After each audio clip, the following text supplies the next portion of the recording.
Hello and welcome back to Dollars and Dragons. Today we have with us Jasper Cartwright. If you'd like to introduce Hey. yourself to the audience. Hi, my name is Jasper William Cartwright. I am a actor, a podcaster, producer, general doer of stuff, and I'm very, very happy to be here. Thank you so much for having me on Friday. I feel honored, and I'm super excited to chat. Yeah, I'm sorry, do you like to be introduced by your full name? I fucked it up. That's totally fine. It's just like a really weird pretentious actor thing that I do, where like it's kind of become my brand to be like Jasper William Cartwright. It's kind of like it's got this like dynamic feel to it. So I just like to be overly pretentious, and I think it's honestly become subconscious for me, where like I don't realize that I'm saying my full last name. Like I accidentally just dropped my whole last name, and I'm like and now you've said it. I'm like, oh, what? Why did I do that? There was no need for that, but you know, it's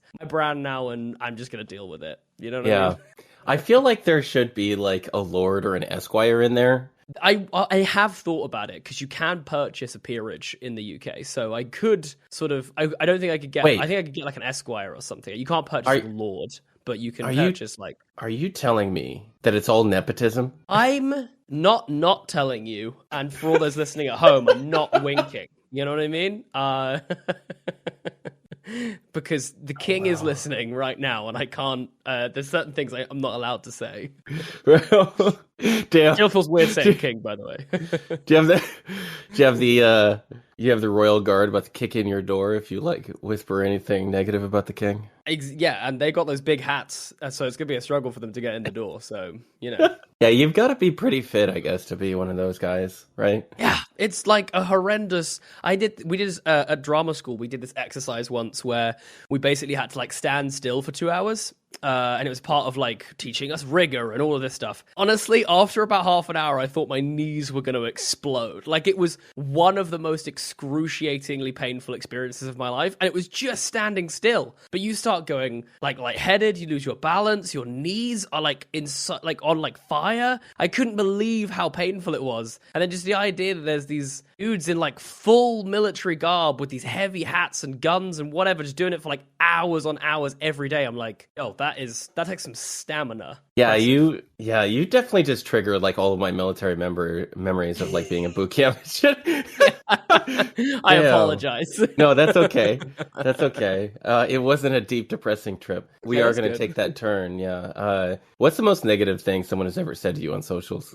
I think it's what you said to me about 5 minutes ago when you asked if I was able to rise to the level of Jeremy, and as I sort of unpacked what you said, I realized that I am in fact the inferior version of Jeremy Cobb, and I'm just riding on his coattails, and all the success I have is sort of like because of him. And you know, even on this podcast, I am secondary. You know what I mean? I am now on after Jeremy Cobb, and I think that's just I have to just accept that's how my life is going to be from now on. Yeah. So you're the most hateful thing that anyone's ever said to me. Not just on social media, just ever. Are you in therapy? No, but I should be, clearly. No, I very, very much am. If therapy is good for you, get therapy. That's my advice for today. Get therapy. You feel like you're together. All it takes is one comment about your co-host on a different podcast and you fall to pieces. Damn. Well, I think you're great in the first 5 minutes that we've been talking. But so I just had this happen actually Thank you. I've just had this happen actually just like an hour ago. I posted like about wages or whatever and how I like I'm one of the highest paid GMs in the world. I really like to talk about pay and shit like that because it's obviously a business podcast, business newsletter. Like, how do you make more money? How do you make a living wage? And part of that is like dispelling the things that corporations have put in front of us in order to take advantage of us, like these barriers about talking about what we make and like making it like taboo and stuff like that, which is illegal in the United States. I don't know about the UK, but you can talk about wages and you should. And someone like compared me to Andrew Tate, like a fucking like a fucking sex trafficker, rapist. It's a wild comparison to make at the best of times, but like the idea that someone's trying to be transparent about their pay and to make sure that like it positively benefits other people. You need to look inward when you're making these. If that's like the first thing that pops into your head, you need to start looking inward before you're looking outward. Like that's not the move. Ever. Andrew Tate is like one of the worst human beings to ever exist. Like what? Oh, wild! Absolutely wild. I've seen people cape for brands, but who capes for capitalism? You know what I mean? Like, who capes for corporations and concealing wages? Like, I tell you who, the people in charge, the billionaires. Like, they cape pretty hard for capitalism. Yeah. They spend quite a lot of money on it, in fact, on their caping duties. But yeah, I would say that you are the antithesis, if you will. The complete opposite, the upside down version of Andrew Tate. Like, whatever Andrew Tate is, you're not that in any way, shape, or form. And I'm very glad, because I, honestly wouldn't be here if you were. Like, this wouldn't have been a request for my time that I would have accepted. I would have been like, no. Please get inside a large dumpster and make that your home. That's what I would have said in reply. Wow. That was such an intense start to my morning. I was just like, I'm not surprised. Someone chose violence for you this morning. Like, I mean, I'm with you. Like, I would have honestly been there, like, sharpening my greatsword, be like, okay, let's go one more time. Did you just say what now? Like, I'm gonna go to the gym and I'm gonna work out my feelings. Yeah, I definitely need to go to the gym after I, get done with this. I'm definitely gonna go lift some weights, because that was, whew. Yeah, wild. It was intense. Absolutely wild. Mm-hmm. Yeah, so it's one of those things that like I was exposed to a little bit, like from some of the people that I was working with who had like a bigger social presence in me, and I'm sort of cusping that part where I'm getting like immense like engagement for whenever it's funny because I look at like my top tweets. My top tweets are like how much money I make. Linda Codega making fun of this kid called the Tate Defender, which is irony for this situation. Like some kid getting in my mentions and telling me that I can't change my gender and his fucking picture is Andrew Tate. Wow. And then like me talking about how the Pathfinder beginner box module is like the best money I've spent all year, because it was. And then I had like a thread, about why. And then me talking about like, our artist rates for like the vineyard and stuff and what we pay, which is one of the things that I personally like to talk about, because first of all, it holds me accountable. So it's an accountability tool for me in a lot of ways. When I, as a leader, I tell people and I'm just very transparent about what I plan to do. And then when I don't meet that mark or I don't reach a goal or something, like I can just be open about it and just be like, yeah, I meant to make this mark. I will do my best to either make it up to you, or I will do my best to like, I'm sorry I'm paying you late, but I will pay you. So I think that you've absolutely you've nailed something that's really important there, which is just like there really is so many things that have been established in our society around pay, around work, and I think it is intensified tenfold when we talk about creative work or any kind of creative work, whereby it's somehow become like uncool or something. There is a tiny little torch appearing around the corner, and I love it. For the Americans, it's a flashlight. There's no my child is not wielding a torch. Oh right, yes. Apologies. Right, okay, yeah. Of course, it's not on fire. No. It looks a battery operated light source. One second, I need to. Of course, 2-year-old's in here. 1 second. Sorry. He's with his mother now. Zero apologies. I freaking love cute little bubbies, so that was fine. That was a lovely little welcome distraction. So I'm happy fun with that. From the hellscape of capitalist society, exactly, children. Exactly that. Yeah. Exactly that. But yeah, I think the point I was just making is that I just think there was a lot of taboos about talking about certain things, and I think you're absolutely right. It is about accountability, and it's also about like value and seeing value, because, you know, I'm currently starting out on a venture, which I can't talk too much about, which is going to involve me, you know, employing people, you know, paying people, getting people in for, you know, bigger, sort of larger bodies of work. And like, that is it, like, it's going to be a learning process for me because I haven't done it on that scale before. But I think also what I've realized is that there's so many things that I've learned about business which are just factually untrue. You know, being so close-minded when it comes to the way you get paid, and even when it comes to paying myself, because I felt this kind of like innate guilt of like, oh, I shouldn't be making any money out of this. I should make sure that everyone else is being paid or whatever, and prioritize other people's needs, which I completely understand from the perspective of like, when you are in a position of like privilege and you're doing well, then absolutely, you know, prioritizing other people is a great thing to do. But like, when you're in a position where it's like, I either prioritize myself or I stop doing and making this work, and therefore I can't benefit anyone else, then of course you have to benefit. Like, of course you have to make sure that you take care of yourself and that you're able to earn, you know, what is representative of your time and the effort and that you're putting into a project. And I think I'm very, very glad to have people like you in the space who are willing to talk about it. There is still a small part of my Britishness which just kind of hates talking about anything like that when it comes to me. Like, I just find, like, I love seeing it and I'm like, yes, and I'll cheerlead people doing it, but like, it's always just a part of me that freaks out whenever I go to post something like that.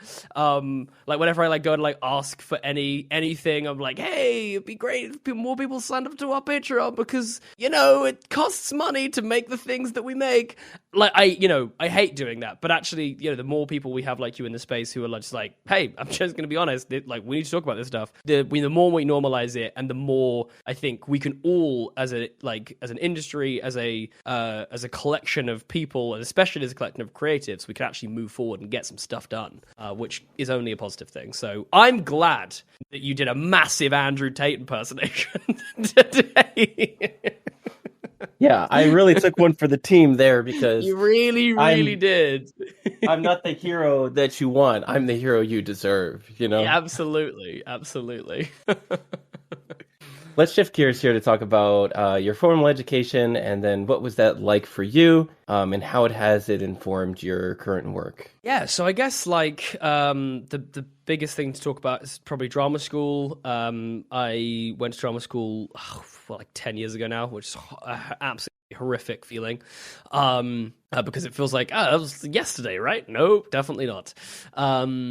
And I think one of the ways that it's influenced me so much, and I think where you can see it the most in terms of what I'm doing now, is that I did this course at drama school called the Collaborative and Devised Theatre course. So the essence of the course was, to be a modern actor, you have to do more than just act. You have to understand all the machinations which go into making art, whether that is lighting, sound, set and stage design, producing, directing, all of these things. And it wasn't necessarily like to make people into those things. It was to basically like, you as an actor will be able to appreciate those things so that when the lighting designer is telling you to hit your mark, you can understand why they need you to do that. And you can understand, you have appreciation of what is going on in their world. Same for a director, same for a producer. But I think the knock-on effect it had for many of us was that it gave us the confidence to pursue alternate avenues of work, which meant that when we weren't always acting, because, you know, spoiler alert, when you become an actor, it doesn't mean you're just going to work all the time, So it was really a chance for all of us to kind of get hands-on with these things and maybe see if anything else did tickle our fancy and kind of go, oh, actually, yeah, I'm really enjoying this. And I think all it did for me is I just went, I want to do everything. And so I really discovered a passion for directing. And I think ultimately what that passion for directing was being the epicenter, being the kind of glue that like holds more talented people like Jeremy Cobb, like you really well pointed out earlier, that he's more talented than I am, hold people like him and be able to put him in a position to do his best work. You know what I mean?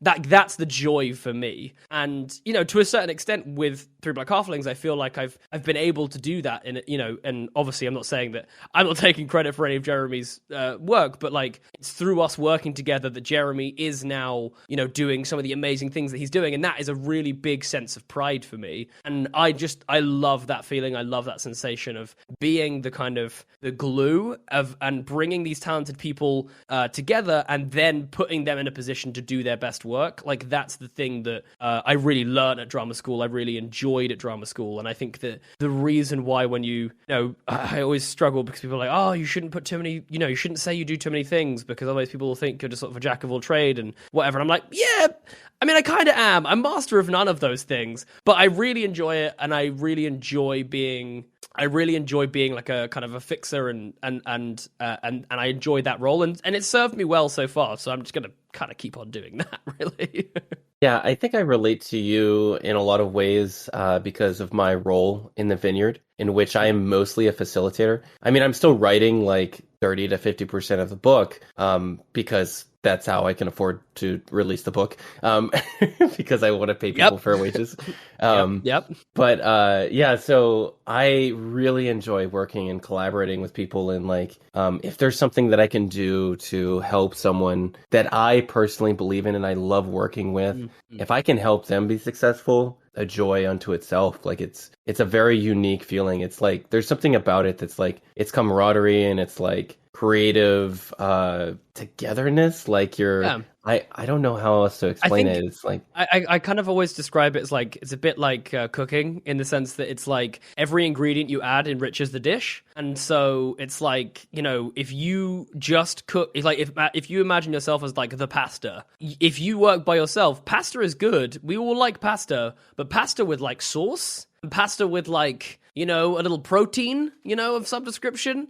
Pasta with a bit of cheese on top. That's better. You know what I mean? That's a lot better. Like, and I think that it's like that same feeling because I think, and the reason I say food is because it's nourishing, it's warm, it's like, it has memories, it has, you know, all of these things kind of attached to it, which is for me what like a creative process is. It's like this nourishing, warm process that then leaves you feeling, you know, hopefully like satisfied or at least, you know, engages you in some way, you know, makes you kind of think or, you know, makes you laugh, made you cry, etc. I found that when I left the military and I was deciding like what I wanted to do, I was thinking to myself, like, I'm not going to compromise on what I do. I just want to do what I want to do. And then I'm going to figure out a way to make it work. And part of this process, like becoming a content creator, like a podcast, and I'm like creating this book and I'm writing and doing game design. Part of that also was sort of balancing everything that I could in a reasonable way. And I wouldn't be able to be as involved with everything if I was doing everything by myself as well. Yeah. So I think that's also a key part of trying to figure out what's the reasonable thing for you to do, because there's only so much money in creating a platform like this. Right now, it's none. Yeah, sure. Yeah. I receive enough money to pay my editor, and then I only have to pay out of pocket, you know, $20 a month or something additional, and you know that's about it. And for obviously my day job is like how I pay most of my bills and how I fund the Vineyard, not doing this podcast. But I love this podcast. I love doing it. I love talking with people. I love game design. I wake up every morning now after so many years of like, I hate to say like being told what to do, but like, which I sort of got over. But at the same time, I came from a very restrictive lifestyle because I was in the military. And now to just be free and just choose what I want, I wake up every single day like excited to do what I do. And there's nothing that could make me turn away from that. Even if I was barely making enough to get by, that would be enough. Yeah. Because there's a certain richness which comes with that. I wanted to ask you actually, just to like flip it back a little bit, like, do you think your military background has had an effect on like the way that you see these kind of creative tasks? Like, I think just like you saying then about, you know, having to rely on other people, and, you know, that kind of feels like it would be, if like, I don't know, do you think that's been influenced in the same way that maybe I was talking about the theater course that I did? You know, do you think that your military background has meant that like there is a certain, you understand that there's a certain reliance on the people that you need to have, but you need to put your trust in them and figure out what they're about, etc., and then rely on them. Does that make sense? Like, I'm just interested if that's had an impact on you in that way. I think so. I mean, besides being institutionalized in the military, not like at a psych ward or anything, but like that's how I think a lot of people look at sort of how the military changes you because of how dramatic it is for your psyche and like your brain. Mm-hmm. And for me, it was a very different case than a lot of people because obviously I'm trans and I was in the closet the entire time, which I didn't realize, but that's its own,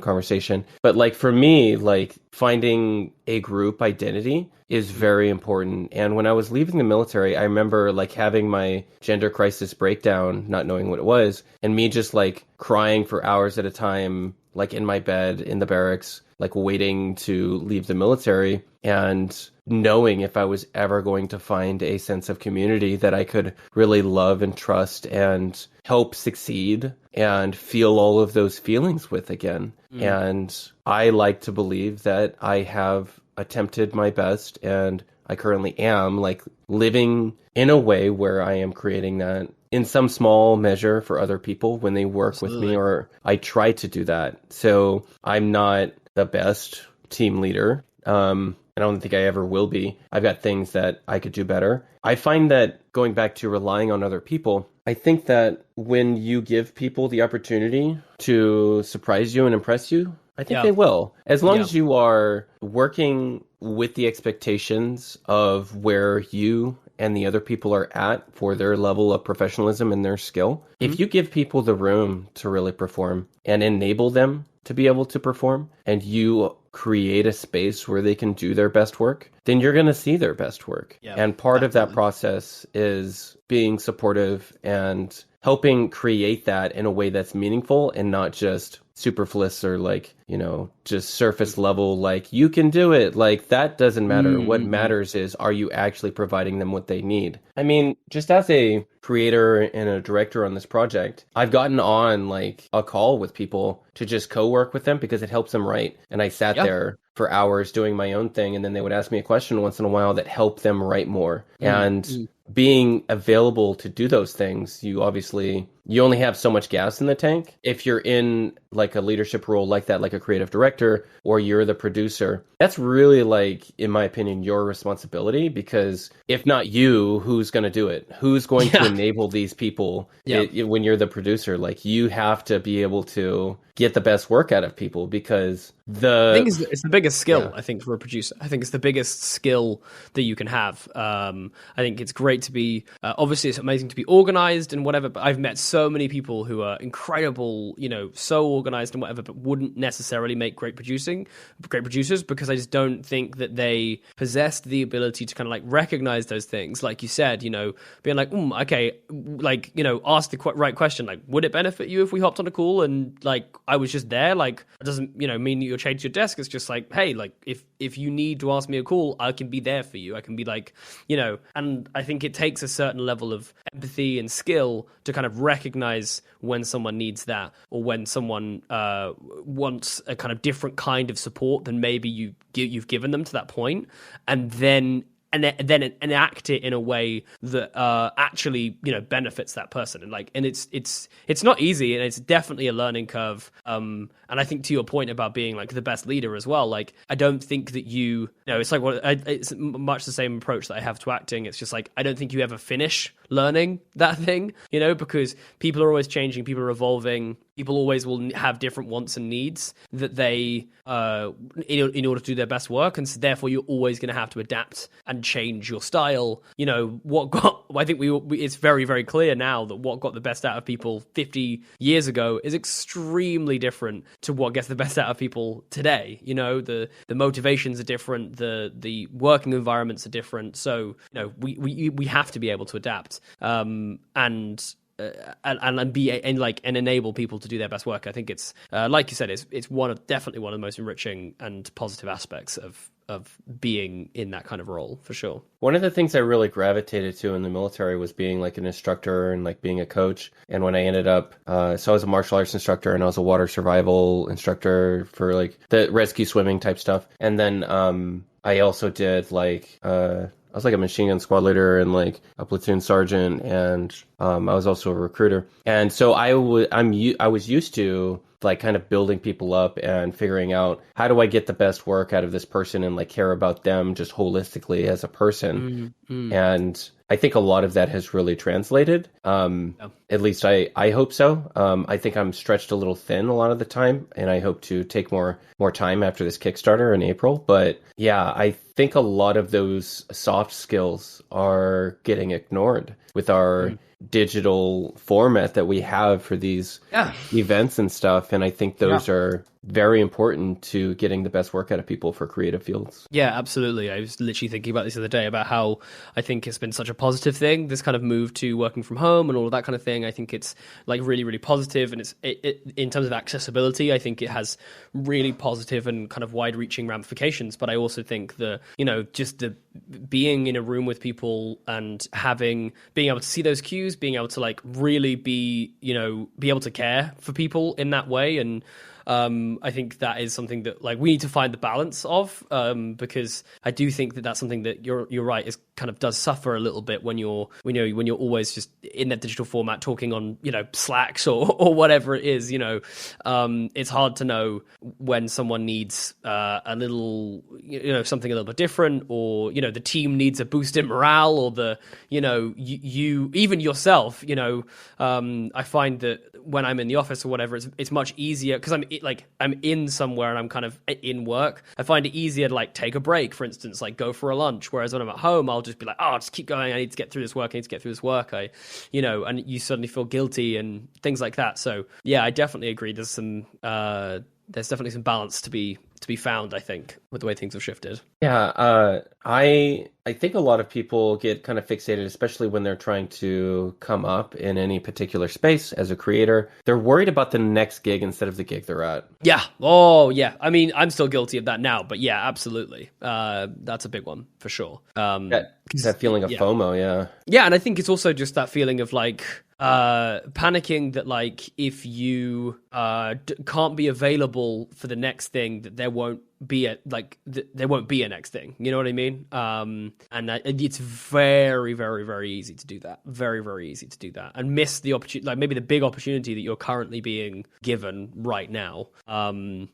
That's just about checking in with yourself and being like, am I giving my best work to this? And like, is this fulfilling enough? And do I see this presenting a big enough opportunity for me to, divert more of my attention and I guess like bandwidth to this? The return on investment for most gigs is just not there. So for the most part, working gigs and by gigs, I mean like shows. We'll talk shows in this context. If you're working a show, most of the time, you're only creating opportunities by being good to work with and making having a good performance, right? So those are like the two major things I would say.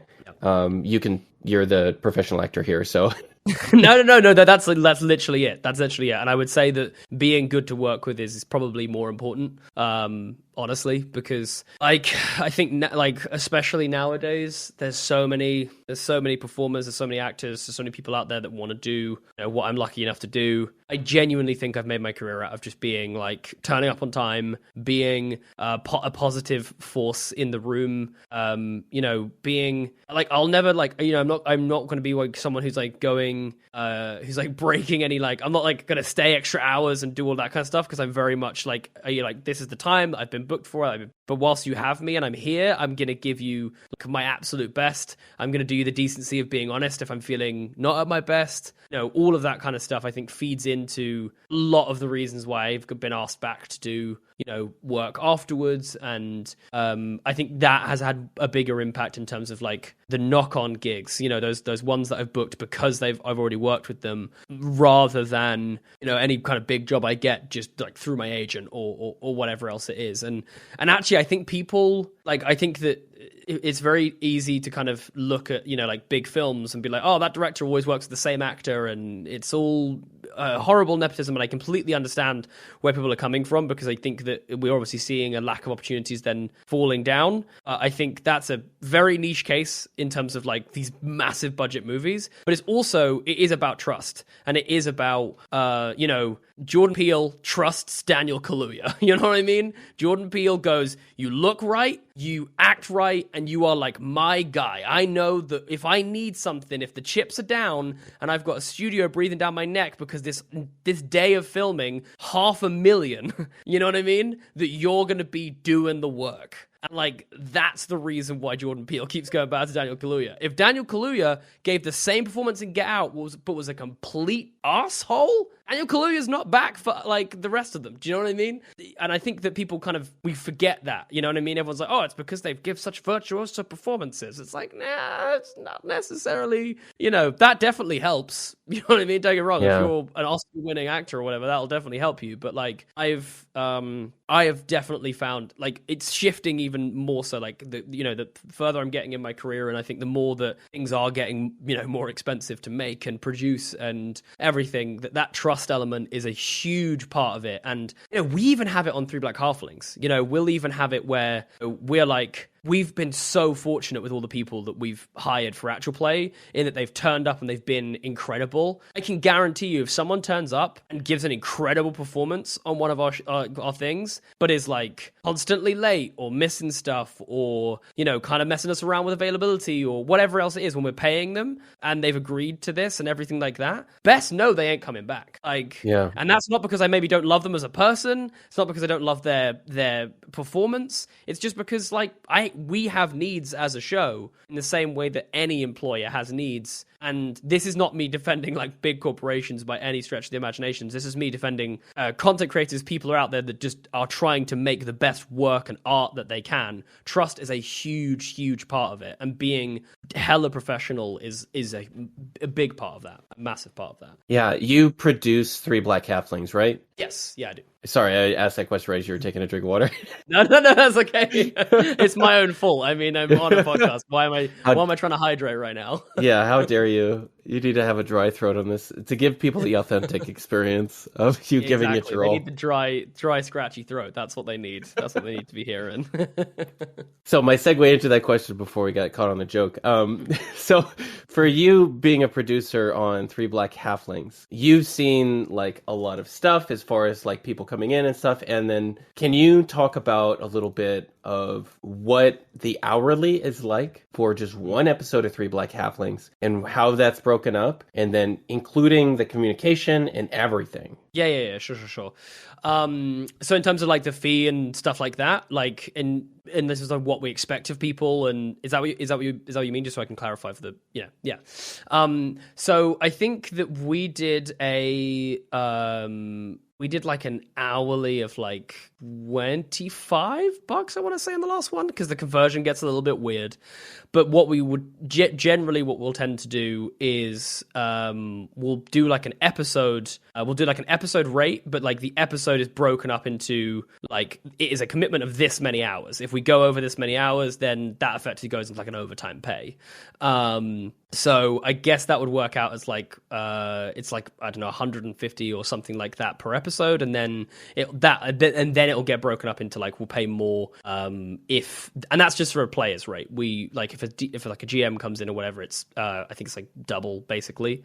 Yeah, and so it basically all just depends on like the episode, what we expect it to kind of do, and then we'll try and keep that the same across all of the series. And this is all remote. Obviously, if we do stuff in person, the rate changes. This is all based on us, like what's affordable for us, and then also what we think is like a commensurate like rate in terms of like, we're using your time, we're usually using people's equipment, all of that kind of stuff is taken into consideration when we're working these things out. But I think the biggest thing is that we usually try to do it to an episode because just generally for us, it makes it easier for us to track how the like literally just for us to track like a breakdown of like how much this series will cost us if we're doing this many episodes. We pay this like this much per episode, all of that kind of stuff. Oh, apologies. There we go. Had a frog in my throat there. And so I think that's like roughly the breakdown. We then like we always pay for like if we like do a session 0, so anything that's kind of outside of like recorded time, that's still paid. And generally the only thing that we kind of ask for is like that we get like more than a week's not more than a week, sorry, like a just like if it's like anything to do with health or whatever, then you can tell us like up to the day. That's obviously fine. But like if there's like any other reason why you couldn't make a scheduled date, that we ask that like we get a bit of notice and stuff like that.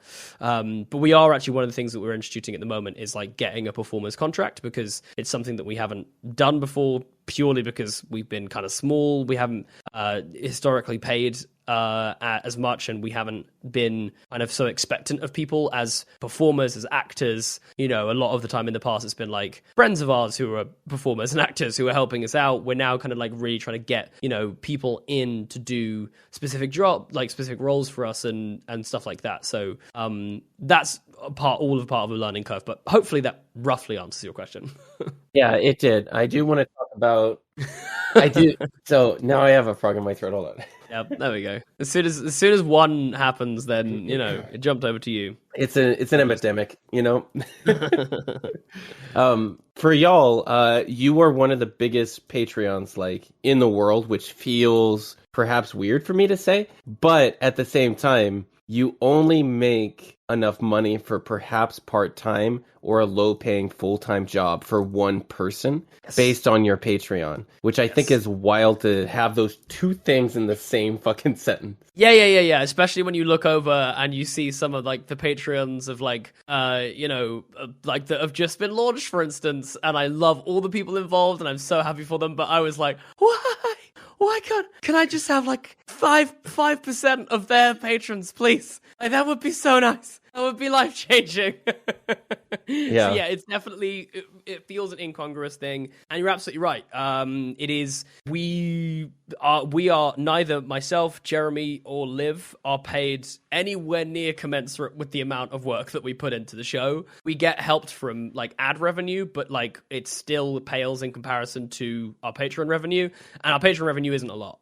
We put the majority of the money straight back into the show because we're under the belief that like it's going to help us grow. There's no point in us just like taking, money home every week if we then can't afford to pay people and put together good stuff, which is going to bring more people to our content and everything like that. So it feels like a catch-22, but I think the big thing that has been afforded to us as individuals in Three Black Halflings is the ability to then guest on things and to be bought. We get like other work that comes in because of the profile and everything that we've gotten on Three Black Halflings, and that feels really that feels quite amazing. Do you know what I mean? In the sense that we've gotten to a point where we can kind of be supplemented almost as I kind of always consider that almost like a part of our Three Black Halflings pay is like, yes, maybe we don't get as much here, but I'm going and guesting on 2 shows, maybe 3 shows a month or whatever at the moment, and that's helping me keep the lights on and all of that kind of stuff. But yeah, and Patreon is a really tricky beast. And one of the main reasons that we're looking at trying to bring a producer on board right now is just because, we want to get as much value into our Patreon as possible. Because again, that's how we believe, we'll retain people, that will keep people wanting to keep them wanting to support the show, and also gives us the freedom to then do the things that we think are really important, which is give back to the community, which is be more kind of supportive, looking out for opportunities, both for the show and for the community, things like that. I think which can fall by the wayside if you're like, we have to put out extra content and do a live stream and this, what I mean? It kind of gets real. It can get real tricky for sure. Yeah, I think there's that initial burst of energy when you get this positive feedback for your main show that you're like, well, now we have to produce 10 times as much content to capture people's attention, because there are productions that are like at the end game, right? The podcast that we didn't name, but we all know what it is at the end game, right? So that's like, they can do whatever the fuck they want. Like, yeah. They're 100%. They're not in the trenches at this point. They can just throw up a mic and just talk, and that's it for a month. Like, they're done. They don't. That's fine. Like, yeah. And most people, even if they lost 50% of their subs, most people wouldn't even notice. They would just, because people forget about their Patreon subs. subs. So it's like, they could just keep it rolling for like years. But yeah, so it's definitely a different feeling like coming up and like breaking even. I know that, for instance, like Twitch streamers, which is a terrible example, and I think more people need to know, you are more likely to win the lottery than make a living wage, or minimum wage, I should say, on Twitch. And minimum wage, I should clarify, is not a living wage in America. Yeah, no, it's not. It's not over here either. So, so you're more likely to win the fucking lottery than to make it to where you can potentially treat it like a job at McDonald's. And that's just that's so wild. Because there's so many people, like you said, that definitely want to do it and will do it for free. I think this kind of goes back to one of the things that I think has allowed me to find some, degrees of success, in the sense that like I've always been prepared to be more than what I am now. You know what I mean? I've always been prepared to like grow and find out what the next thing is. And I think for a lot of people, for a lot of people, I think you kind of go, cool, I'm going to be a Twitch streamer. And like you pile everything you have into that one thing. And then if it doesn't work or if it's not working out, then it's like you've got to do like a wholesale change, because then you realize like you've left yourself too short to do something else on the side whilst you're growing that, and I think one of the things that I've really enjoyed is that like, even though I've got 3 Black Halflings and I love it and it's like everything to me, I've never been satisfied that like that was going to be it, because I'm like, look, this could be a house of cards. Do you know what I mean? Like, I don't know what would happen, but hey, look, we might be going into like a global recession. It's very possible that like half of our subs cancel because they're just like, hey, look, we got to keep the lights on and whatever. And that's completely fair. There's nothing I can do about that, even if we put out content every single day. It's always been a process of me of being like, what's next, without dropping the ball of the thing that I'm still doing. And that's a really hard balance, and I don't get that right all the time, and I've definitely made mistakes, and there's things that I wish I could do over. But I think that what it's allowed me to do is keep the lights on and is keep myself active in this space, and not get to a point where I just go, well, what's the point? Because I remember like we've hit like a point on our Patreon as well where like we saw like really consistent growth for like a good period of time, and now we're just kind of like staying super steady where we are and like not budging, which is absolutely fine. That as a kind of business model when we're trying to scale up and grow and become do more, etc., is a really tricky thing for us to kind of negotiate. And so now it's about, okay, how do we keep that going and keep everyone there happy and maintain that, and then potentially look at other avenues? Can we get monetization on YouTube? Can we is there something we can do to increase listens so that we get more ad revenue from our podcast spots? Is there things that we can do in terms of sponsorship deals for upcoming actual play series? Like, it's all of these things that you have to be constantly kind of like juggling and spinning the plate on to keep the whole thing coherent and together. Because I think that there's definitely this like perception, I think, that you guys have like a fair amount of patrons, like you're probably like earning the same as like NADPOD or whatever, and I'm like, haha, not even close.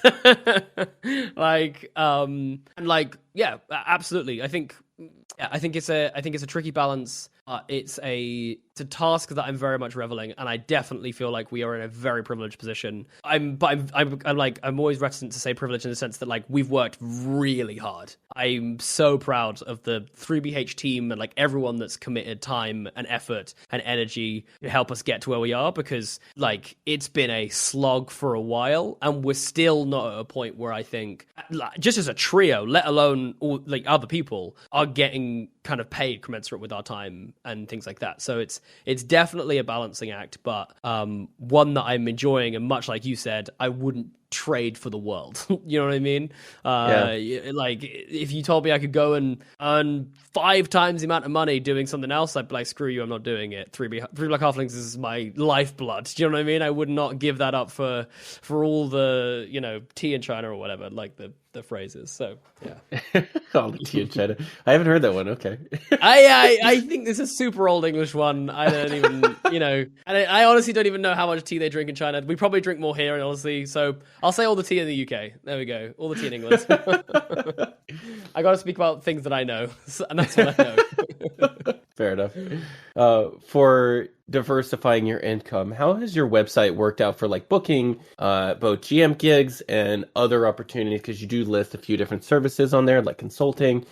What's that like for you? Yeah, it's really good. I mean, it's very much like peaks and troughs. I think one of the big things that I didn't anticipate happening with the website is I'm getting a lot more sort of like external interest for like speaking gigs and like kind of more niche like job opportunities, like, you know, interviews for like bigger you know, like websites, or like publications, things like that have come through the website as well. So in terms of traffic, I think that I could do better to push towards it, because like that's definitely something that I need to get better at.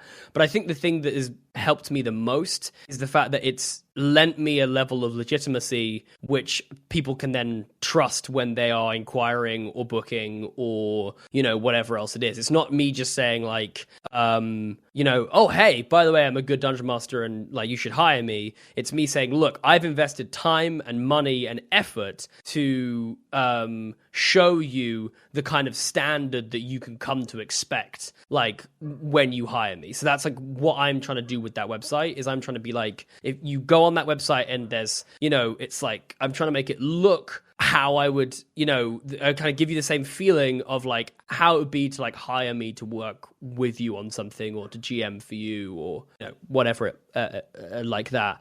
So I definitely need to get better at pushing towards it. That's also just because I need to get better at social media. Like sometimes I'm like, yeah, social media, I'm great and I'm doing really well. And other times I'm like, I hate this. I want to run away and never go on social media again.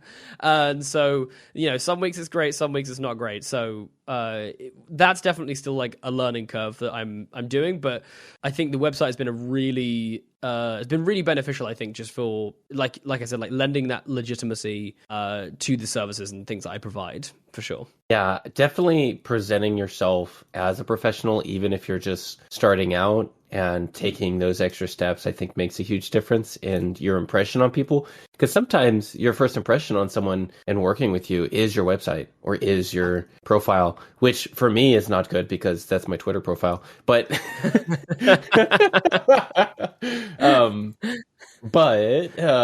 yeah, if you like look at Jasper's website, then you see like, oh, Jasper was in the theater production Warhorse, and here's a picture of him who looks as muscular as a warhorse, you know?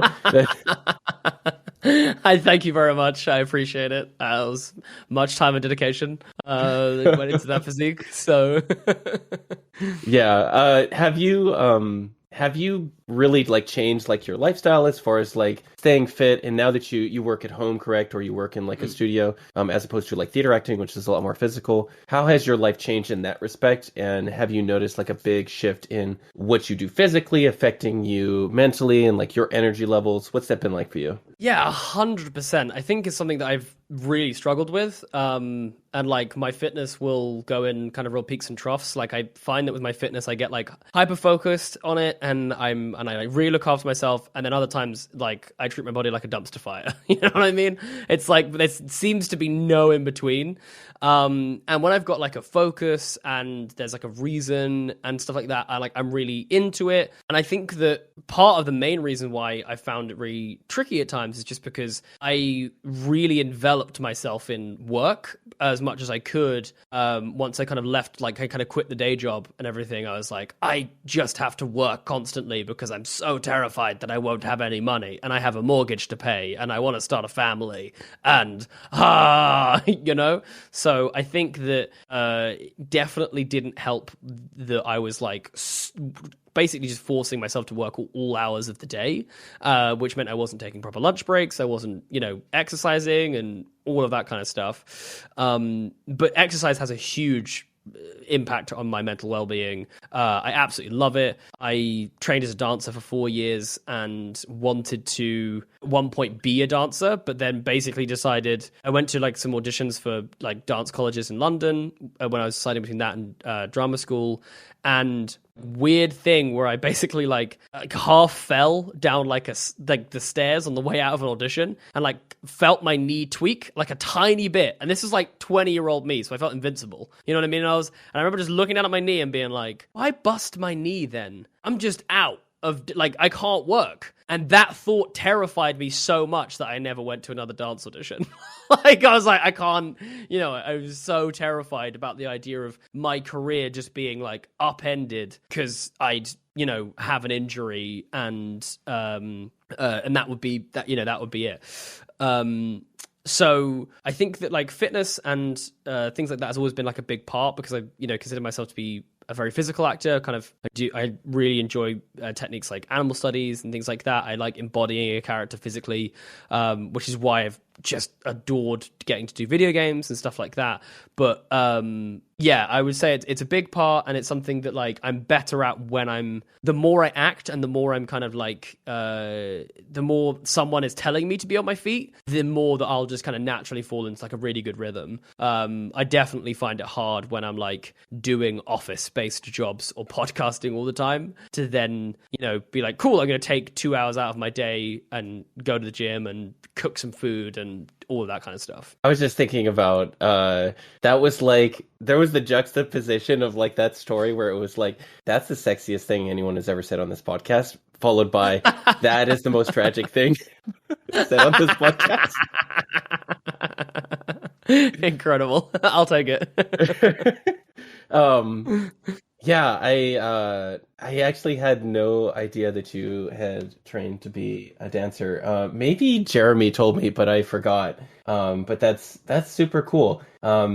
Do you still do that, like on your off time, or like? Yeah, I definitely still dance. It's a big, it's like a big part of, you know, my like mental health. It's just me doing it, like, because I train in ballet and contemporary. Mostly it's just me doing it around the house, but like I still kind of like, I'll put my headphones in and put some music on when my like fiance's not in the room or in the house, and I'll, you know, kind of just like allow myself to move, and usually it's like contemporary or ballet or whatever else it is, and I think just for my mental health, it's something that's just always been able to lift me and, you know, make me feel like myself, you know what I mean? It's like a big kind of leveler for me, I guess, dancing. But yeah, it was really interesting. This is quite a funny story as well. I remember walking into, because I auditioned for two like colleges, universities, conservatoires, whatever they're called,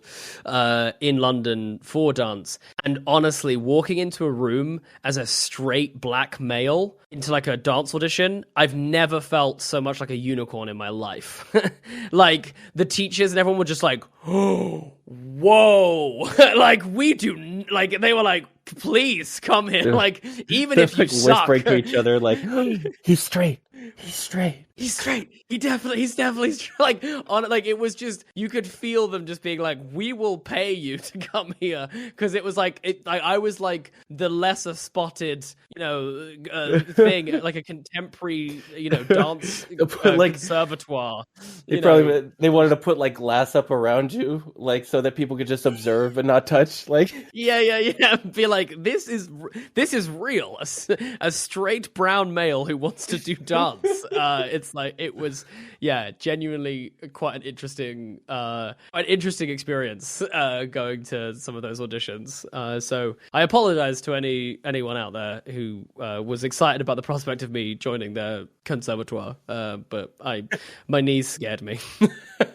Yeah, I had just discovered, like, I came out like 2 years ago, right? So I was I have been, I guess, like kind of figuring more stuff out about myself, and like I was never really confident with my body like at all. And I've discovered in like the last few months, I've like started to enjoy like dancing and stuff like that. And I have no idea how to dance. But like that is something that has naturally just occurred in like over the course of me just loving myself more. You can move your body to music and it brings a smile to your face, you can dance. Like I genuinely, I'm not going to be precious about it. Like it shouldn't be a precious thing. It's just like, look, I've seen those dads on the dance floor. I'm not saying like it's revolutionary dance moves, but look how happy that dude is. Let him be happy. It's fine. It's absolutely fine. But yeah, I genuinely love like a dancing. It brings me such joy. Just ask anyone what I'm like at a wedding, and basically it's like once the dance floor is opened, you won't get me off. I will dance with everyone's grandparents and all of the children. Like it's like honestly I go into some sort of like different state of mind, and I'm just doing this now. And like usually I'll get to the end of like a wedding completely sober, because I'll have just like after a certain point I won't have eaten anything or drunk anything, because I'll have just danced for like 4 hours. And I'll usually get people coming up to me like, how do you have the energy for this? And I'm like, I don't know. It's just like a different reserve. You know what I mean? It's just like it's like I just have like a dancing juice that's just stored that I can only use for dancing. So I actually went to an Indian wedding recently, and gets to that point in the night where you get a little circle going or whatever, and people are dancing. This one guy came in and must have like seen me earlier and was like, "You here? Like we're gonna dance?" Like challenge. My guy, yeah. But then my guy gets down. And I don't know what this move is, so I apologize for anyone who is from India or has Indian heritage. I don't know what this move is, but you kind of like get down onto your like haunches, basically, just like on your tiptoes with your knees kind of out, and you just kind of bounce like this. And like, it was incredible. But I remember like me and this guy were like dead-eyed locked in this moment, just like bouncing, and I was feeling it, and I was like this. And then I just remember having this feeling of like, your knees, you are nearly 30. Stop. Like it was like I could just really, I was like, this is not gonna be good for me tomorrow, like at all. I was just like heavy squatting basically for just like 2 minutes straight. Like I couldn't even do that in the gym. Like now it's like, that's what I mean where I feel like I tap into like a different resource. It's it's kind of wild. You transform into this just creature, this animalistic urge overtakes you. Fully. That's honestly what it is. Some people transform into werewolves. You transform into a dancer. It's absolutely that. I turn into a black swan. Yeah, I guess. Damn, we're out of time. Sorry, I threw that off so wildly. No, that's fine. No, that's great.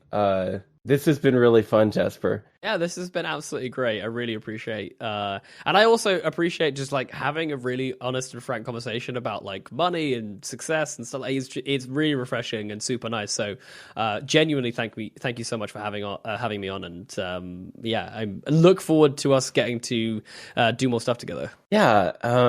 I guess. Am I allowed to? I guess I don't know what your production schedule is like. Maybe I'll cut this. Am I allowed to mention it? Yeah, I mean, I genuinely don't know what it'll be right now, but like, absolutely, we can say that is our intention, because we've all said yes and we'd love to do it. So please feel free to mention it. I just don't know when it'll be. Hopefully it'll be soon.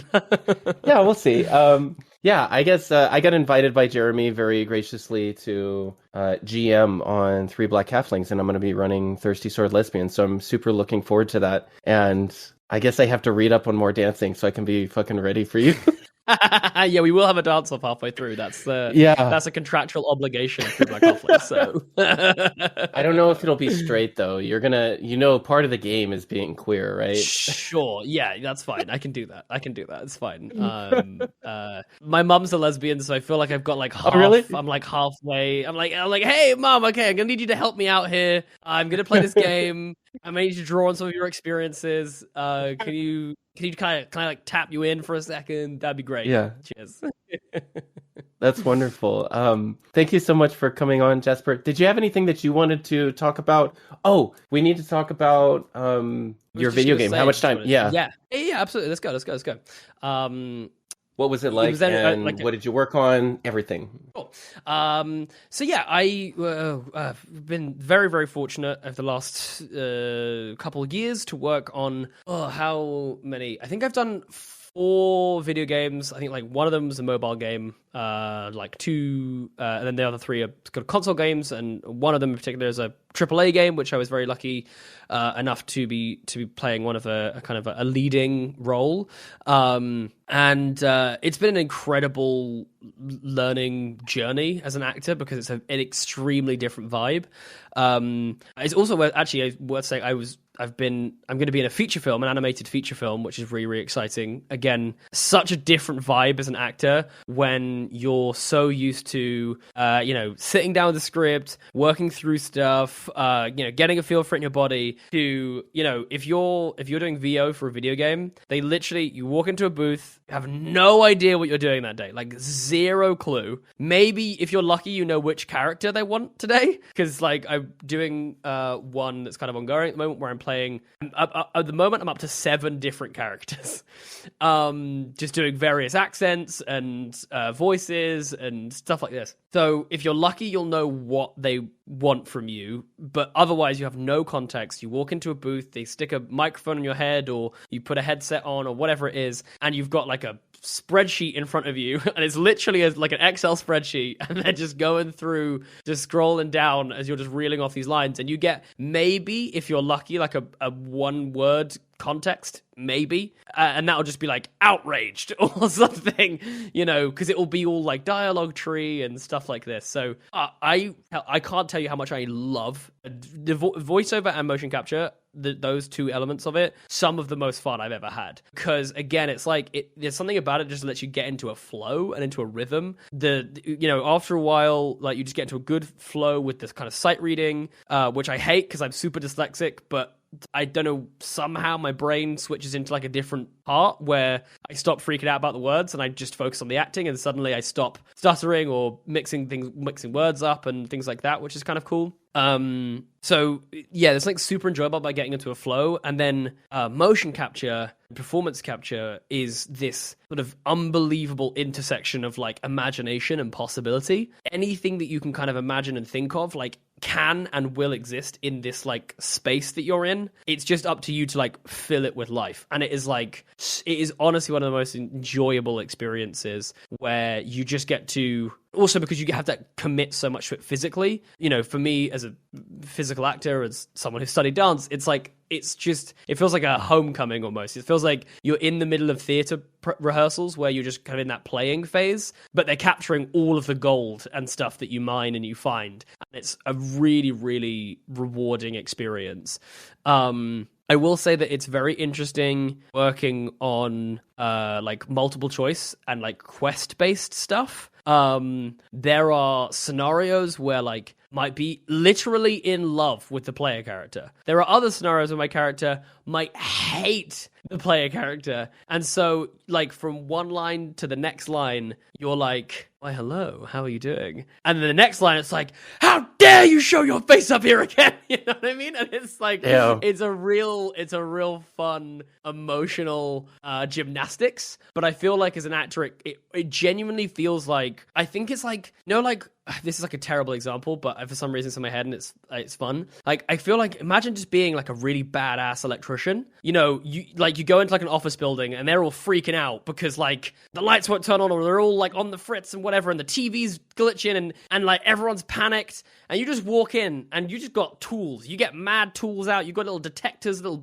whatever, and you walk in, you're like, bam, bam, bam, fix, and everyone's just like, how did you do that? It kind of feels like that with like motion capture and voice acting. Whereas an actor, you just get to bring like all of your tools to the table and be like, ha, here we go. Let me try some things.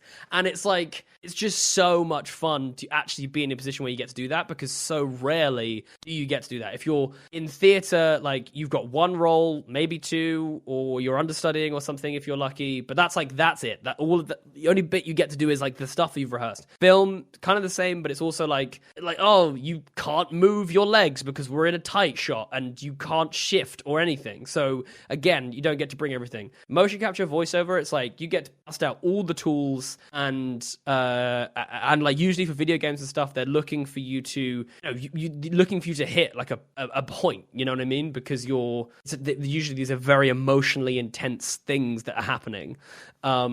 So it's so enjoyable, and yeah, I'm very very lucky to work on get to work on a AAA game for the last couple of years, which is, I hope, gonna be, I don't know when it's coming out, but I hope they're gonna do some announcements soon so that I can actually probably talk about it, because that would be lovely. But yeah, I very lucky, and I'm just absolutely relishing getting to work more and more in this field.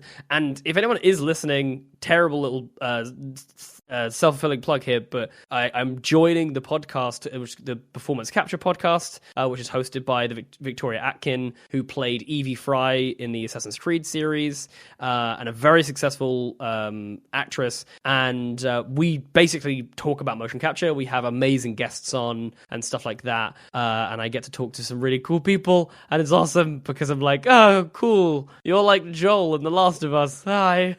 You know what I mean? It's pretty awesome. So if you're interested in hearing more stuff like this, then that might be an interesting thing for you to check out. Yeah, we'll definitely put that link in the description, and we'll link to your website, Jasper, if anybody wants to check you out and just see how buff you are.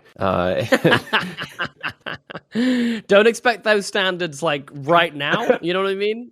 Find me when I'm in the middle of an acting gig, and yeah, maybe. But right now, I'm thinking about entering my dad phase. I'll be honest. I'm I think I'm just gonna chill. I want a beer at the weekend.